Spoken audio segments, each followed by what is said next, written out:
if you're extremely wealthy, you have to pay a minimum amount of tax each and every year. Right. There is no right, if you are a billionaire, to pay zero. Yeah. It's not a radical idea, right? I think everybody agrees with that. Een rondje Europa. Goeiedag en welkom bij een bonusaflevering van Rondje Europa. We zitten hier in het Ambassadehotel in Amsterdam en dat doen we niet zonder reden. We hebben hier een hele bijzondere gast. De angst van Arend-Jan, Gabriel Zucman. Franse econoom. Detective noemt hij zichzelf, want wat zoekt hij uit? Hij zoekt waar zit nou al dat verborgen geld van miljardairs en rijke stinkerts verstopt. Dat zoekt hij uit en dan komt hij met een plan. Dat moeten we gaan belasten. 2% belasting. Nou, ga ervoor zitten. Het is een podcast in het Engels, maar ik heb grenzeloos vertrouwen in jullie. We gaan een half uur lang miljardairs doorsplijten.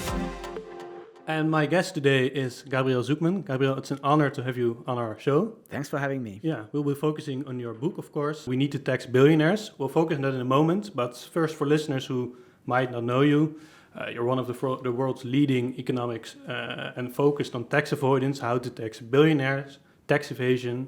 You're a professor at various French and American universities. And the last few months, international media can't seem to stop talking about you. Gabriel Zucman. Gabriel Zucman. Gabriel Zucman. L'économiste qui a marabouté les socialistes français. My guest today has lent his expertise to the campaigns of both Bernie Sanders and Elizabeth Warren in the Democratic primary in the United States, helping them to craft their propositions for a wealth tax. Ich habe ihn oft auch herablassend als den verrückten Professor tituliert. Une taxe Zucman. Taxe Zucman. La taxe Zucman. En quelques mois, vous êtes devenu l'économiste français le plus critiqué au monde. Quel effet ça vous fait d'être accusé par Bernard Arnault d'être un militant d'extrême gauche qui veut détruire l'économie libérale? You are either about to destroy French capitalism, or you are the savior of the budget deficit and are going to put the things to right. Some newspapers have actually deemed you a rock star. What does it feel like being like the Mick Jagger of economics?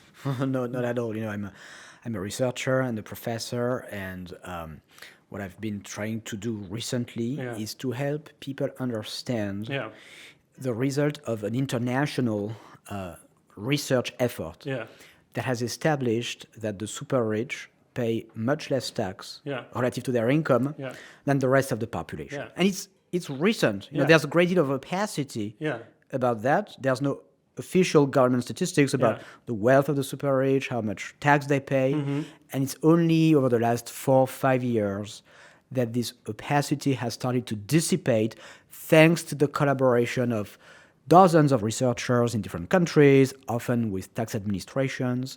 And it's very fascinating what they found. And so what I've tried to do in my book, in some of those podcasts and interviews, is just help people know about that, because that's, you know, social science is not just for economists. No.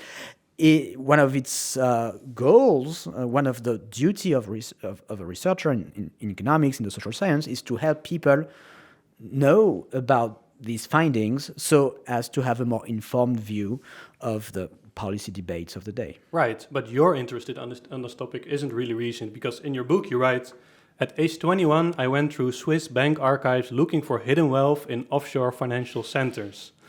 I could think of a host of other things to do at 21, right? When I was 21, it was at the time of the financial crisis of 2008, 2009. And that's really what brought me into doing research. I wanted to understand what was going on. Mm-hmm.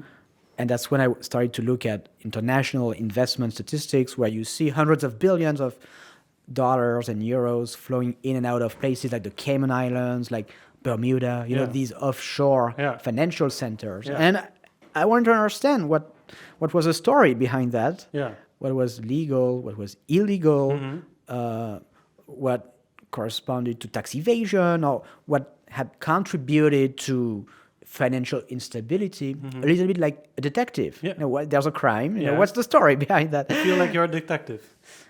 I feel like it's a good summary of a lot of my approach to economics, which is quite empirical, like starting from, for instance, that reality of capital flows in tax havens, and try to understand, okay, what's the true story, and what are the implications of these flows of money. Yeah, so can you explain why is this, according to you, such a big problem, like billionaires avoiding tax? Like what scale are we talking about? It's a big problem for three reasons. So number one is that the fact that billionaires pay much less tax relative to their income than the rest of the population is a violation of the basic principle of equality before the law.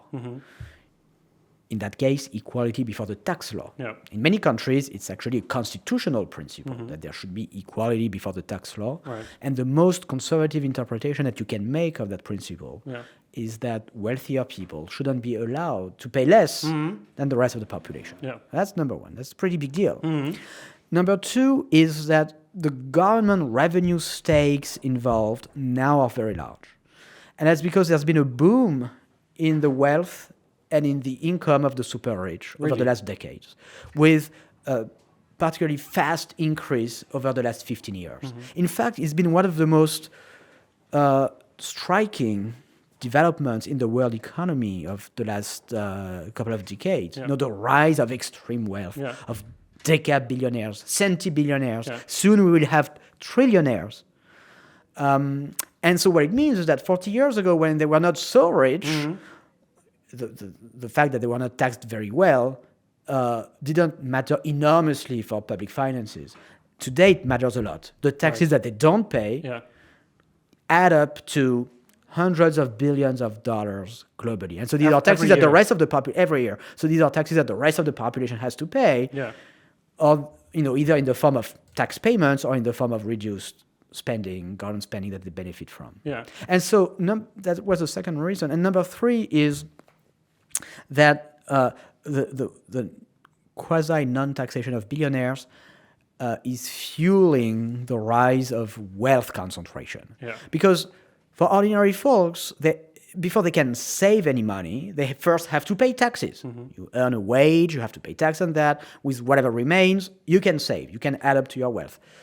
For the super rich, they can save essentially 100% of their income without any tax to pay. So it's just way easier for them to accumulate wealth. And so it has a snowballing effect on wealth concentration. It's really been at the root of the rise of wealth inequality globally, this tax privilege that billionaires have. You're saying they can almost save 100% of their income. You've also written about Netherlands in your book. Do you know what is the effective tax rate for billionaires in the Netherlands? There's an excellent study in the Netherlands that was done by a team of outstanding researchers, and that shows that all tax included, the super rich, broadly the billionaires, pay about 17% of their income in taxes. Everything included. When you include the corporate tax, they indirectly pay through their businesses and so on. When the average person in the Netherlands pays around 40-45%. 70% compared to 40 17 or 45. Compared to 40-45. You know, what it means is that you earn €1 and on average, there's going to be 40-45 cents that are going to go to the government, either with VAT or payroll taxes or income taxes. But for billionaires, they earn, out of any euro they earn, only 17 cents go to the government. You know, that's just not acceptable. And that can only fuel this rise of wealth concentration of super wealthy people that we see globally. Right, so let's dive into that later. But then since you're talking about the way how billionaires are avoiding tax, you've been studying this meticulously for several years. Let's do like a small guide for dummies on how to avoid tax. Imagine I'm a billionaire. Don't do it. Unfortunately, I'm not. But what are the most common ways for billionaires to not pay as much taxes? So the main technique they use is they use holding companies, which means that instead of earning income directly in their own name, and income for them is mostly dividends, it's their share of the profits of the companies that they own. It's not wages like ordinary people. It's not wages like ordinary people. But instead of earning that income directly, they earn it on paper in holding companies that they own, that they control. But it's a pure paper game. It's the holding company itself that receives the dividends free of the income tax, and not the physical person who actually controls the wealth and the income. And so that is what allowing Dutch billionaires and more broadly European billionaires to pay tiny amounts of individual income tax. Because what's really important to understand is that behind this 17% tax rate for billionaires, almost all of that corresponds to corporate tax that's paid by the companies that they own. If you look at what they themselves pay personally, it's really tiny. It's of the order of 1%. 1%. It's ridiculous. Tax. They almost pay no personal tax. Yeah. So they put it in holdings? They put it in holding companies. Do you have any idea what a holding is called in Dutch? I have no idea. I'll tell you, but only if you repeat after me. I'll try. It's a Brievenbusfirma. A Brievenbusfirma. Oh, that's actually quite decent, actually. So they put it in holdings. Yes. And you, of course, also write about the Netherlands. In this world of tax avoidance, how big of a role does the Netherlands play? We like to call ourselves an anti-tax paradise. Historically, the Netherlands has played a pretty important role in profit shifting, in facilitating profit shifting by big multinational companies. There was this famous structure that was used in particular by tech companies in the US, which is famously known as the double Irish with a Dutch sandwich, meaning the Netherlands played some role as an intermediary in this long tax avoidance scheme that allowed companies like Google, for instance, to book hundreds of billions with a B in revenue in Bermuda, where the corporate tax rate is a modest tax rate of 0% over almost 2 decades. Now, that particular tax avoidance technique ended in 2020. And so my understanding today is that this doesn't mean, of course, that tax avoidance by multinational companies has disappeared. In fact, it is still very large, about as large as before. You have about 1 trillion euros in profits that are made in countries like Germany, India, Brazil, but that end up being booked and taxed in low tax places like Ireland or Bermuda. And the Netherlands plays some role, still plays some role in that. 1 trillion? 1 trillion euros, yes, in profits. Yeah. So let's change it to your plan. You want to change, of course, this by introducing a minimum tax of 2% for billionaires or people having more than 100 million euros. Before we dive into the actual plan, why is this plan, according to you, now of such importance? Because it's the most effective and logical way to address the problem that the various studies have established. So they have established that the super rich pay very little, number one. Number two, it's due to the failure of the income tax, the individual income tax, to tax them properly. Yeah. And that's because the very notion of income is hard to define, and income is hard to measure for the super rich because they can use holding companies to manipulate income. So if you want to tax the super rich, you need to find something else. And my proposal is to say, okay, let's create a new principle, which is going to say that if you're extremely wealthy, and I proposed 100 million euros, but we can debate what it means. If you're extremely wealthy, you have to pay a minimum amount of tax each and every year. Right. There is no right, if you are a billionaire, to pay zero. Yeah. It's not a radical idea, right? I think everybody agrees with that. So if you agree with that, then the next question is, okay, how do we compute the minimum? If you compute the minimum relative to income in proportion to income, it doesn't work, because the whole problem is that they find ways to report very little income. Right. So you have to compute the minimum based on something which is hard to manipulate, which is wealth. Yeah. Hence the proposal for 2% of wealth minimum tax for the super rich. If you already pay, that's rare, but it can happen, the equivalent of 2% of your wealth in income tax, you're good. You have nothing extra to pay.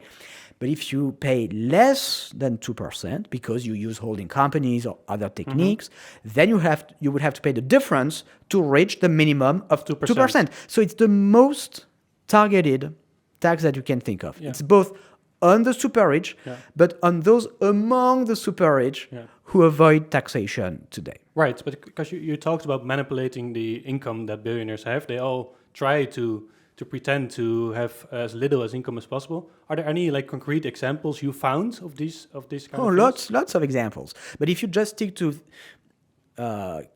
cases that are in the public domain, there were revelations a few years ago in the US by the US media ProPublica on the taxes paid by US billionaires. And you saw individuals like Jeff Bezos, like Elon Musk, owner of Amazon, in some years paying almost no income tax. In 1 year, because they reported very little income. So in 1 year, for instance, Bezos said, look, I'm so poor that I'm going to claim family benefits. Family benefits. Family benefits. And he received family benefits. Because he had managed to report no income. He's, as CEO of Amazon, he didn't pay himself a wage. Amazon didn't distribute dividends. He didn't sell shares, and so he didn't realize capital gains. And so he could say, look, I really have very little income, and so give me family benefits, and he received those. And so what this illustrates is that the income tax is just, as it works today, it's just not the right tool to tax the super rich. Right. The creation of the income tax was a big revolution more than a century ago. Yeah. Really incredibly important one because it's been at the pillar of our modern tax system. We didn't have any income tax before. Before, all taxation was based on consumption and indirect taxes, heavy for the poor, very light for the rich. And at some point at the end of the 19th century, early 20th century, a number of countries said, let's do things differently. Let's make sure that the high-income people actually pay some tax with income tax. And that then allowed countries like the Netherlands or France and so on to build their modern social state, so meaning mass investment in education for all, in healthcare, in infrastructure, which has been the key engine of economic growth over the last 100 years. So it was really a big revolution, but this revolution remains incomplete. This is what the recent studies have established. The billionaires have not yet entered the realm of income taxation. And so now the question is, what do we do to fix that issue and to ensure that they, like the rest of the population, contribute to our common revenue needs? Right, hence your plan to tax Hence wealth. But I mean, there are some wealth taxes already established in various Western countries with very mixed results, right? Why would this one work? I would even go farther than that. I think the historical experience with wealth taxation in Europe in particular is a failure. The way there are two ways to look at that failure. You can say, look, we tried to tax wealth in the past and it didn't work, and hence it will never work. Forget about it. Okay, that's one way. There's another, I think, more constructive way, which is the following. Let's try to learn from the mistakes that were made. Let's try to draw lessons. Let's try to see if these issues have solutions. And this is what I've tried to do with many others in my work. And so what I propose, in some sense, is the opposite, the exact opposite of past wealth taxes. Past wealth taxes, including equivalent levies like Box 3 in the Netherlands, started relatively low, sometimes quite low in the wealth distribution. But the super rich were not affected. They didn't pay them. Like the effective tax rate of French billionaires, the wealth tax rate, was 0.005%. They were exempted from the wealth tax. And so what I propose is to do the opposite, in the sense that it's a tax that would be only on the super rich, those who have more than 100 million euros. It's not, it's 0.005% of the population, but with no exemption. It's just on the super rich, but it would effectively tax the super rich, and that has never been done historically. It's not very complicated to do. You have to write the law in a way that says, okay, look, if you have more than 100 million, obviously you have a high ability to pay taxes. Right. So you don't need any deductions, any exemption whatsoever. It's very simple. You have more than 100 million, you have to pay the basic minimum of 2%, period. Right, but you just said like these billionaires have like an army of accountants trying to avoid any new tax laws. Why wouldn't they just avoid this one then as well? Well, it depends how the law is written. If the law says, okay, we are going to let you avoid the tax like this, like that, number one, second exemption, third exemption, then of course, it's not going to work, precisely for the reason that you mentioned, which is that the super rich have armies of well-paid and well-motivated accountants and creative tax lawyers who are going to exploit all the loopholes that have been put in the law. hence it's very important not to put any loophole in the law. And so it has to remain simple. But we had some questions, of course, also from listeners. Matthew and Max Gerrits wanted to know, what's your response to people who say billionaires will just move their money abroad and they'll move abroad? Like, you've studied the likelihood of them leaving, right? How likely is it actually that they'll leave? Well, moving their money abroad would make no difference because they would be taxable on their worldwide assets, no matter where they are held. Now, moving themselves abroad would be a concern if we didn't try to curb that out-migration. But what's really important to understand is that governments can act. How? Tax competition, out-migration by the wealthy is not a law of nature. And so the system that would make most sense is to say something like, okay, if you've become super rich in the Netherlands and now you move, we will keep taxing you.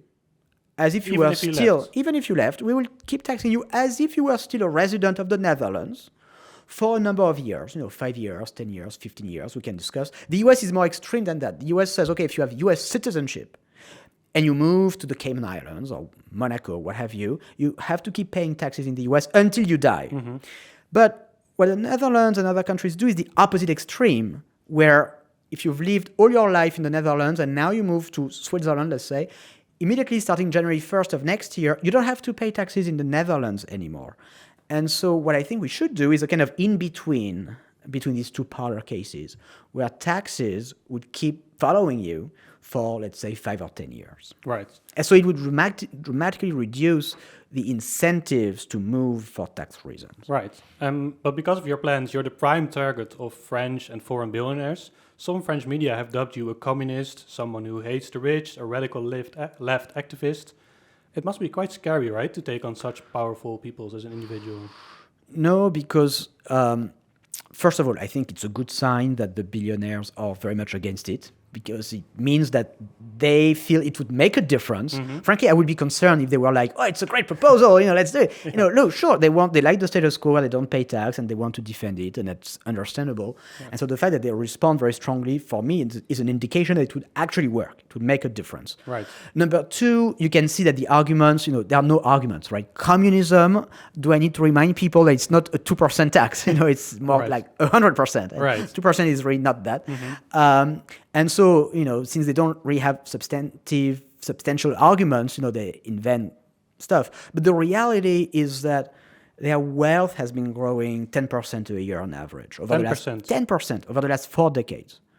Okay, so if they had to pay 2%, everything else equal, their wealth would grow 8% a year, which would still be much faster than average wealth in the population. And so the idea that just reducing the growth rate of their wealth from 10% to 8% would be some kind of communism or, far left proposal is self-evidently nonsensical. Right. Well, talking about influential Frenchmen, I read an interview from you with Bloomberg in 2019, and there you said you once called the 2002 election shock, where Jean-Marie Le Pen reached the second round of the presidential elections, one of the most traumatic political events of your youth.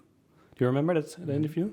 How did that shape your work on equality and democracy? I mean, of course, like everybody, I've been struck by the rise of far right parties in France, in Europe, all over the world, and trying to understand what was at the root of that, and what implications could be drawn for that. And it seems to me, one thing I think I have understood is that at the root of this global movement, there is the fact that many people have become genuinely convinced that nothing can be done for more equality in the economic sphere. Or to put it differently, that governments are powerless when it comes to taxing the super rich because they will leave, or when it comes to taxing multinational companies because they will shift profits to tax havens. Nothing can be done there, and hence governments are powerless in the economic sphere, and the only thing they can do then is other stuff, is border policy, fighting immigration, and so the whole political debate is about this stuff. And my view is that there is, in fact, a lot that governments can do to achieve more equality, and in particular to ensure that the wealthiest economic actors are subject to the same norms, the same rules, the same laws as the rest of the population. We don't have to accept that they should be subject to more lenient laws. And I think explaining concretely how this can be done is actually key to convince more people that, yes, there's a lot that can be done in the economic sphere, and to eventually have more of the political debate be about those issues, which I think will be key to curbing the rise of the far right globally. Right, but his daughter, Marine Le Pen, has been in the center of French political for in the past decade or so. She is someone who claims, of course, to represent the working class in France, but she's against your proposal, right? How do you rhyme that position? I think it's a big weakness of her, actually, to be against, because when you look at opinion polls, you see overwhelming support in the population. About 86% of people in France are in favor of this 2% minimum tax on the super rich, including 75% of voters for her party, right, and including 90% of right-of-center voters. So it's just overwhelmingly popular everywhere. It's just that there is a huge disconnect between the democratic demand and what policymakers, are advocating on the right are advocating for at the moment. And I don't think this is going to last for very long. I think they will realize at some point that actually the current situation is not okay, and that what their voters want is not to live in a society where we have decided that there should be more lenient rules for the super rich, because there are actual solutions to make them pay like the rest of the population. Right, but why do you think she's against it if 70% of her voters are also in favor of your proposal?